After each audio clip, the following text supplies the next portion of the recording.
Операторот Cape Mount Group, што стопанисува со ридот на олово-цинковата троска, од 17 ноември започна со активности за ископ, сеење, варење и транспорт на техногената минерална суровина од локацијата Баш Колиби, позната како депонија за оловно-цинковна јаловина на некогашната топилница.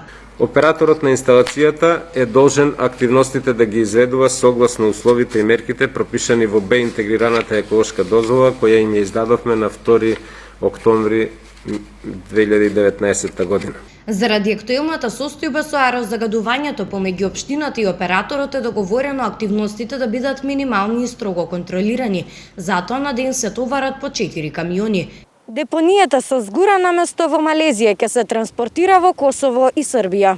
На локацијата е поставена сепарација и агрегат за обезбедување на електрична енергија, а во скоро време се очекува поврзување на инсталацијата на системот за снабдување со електрична енергија. Општина Велес соопшти дека е во постојана комуникација со операторот и дека ја следи состојбата.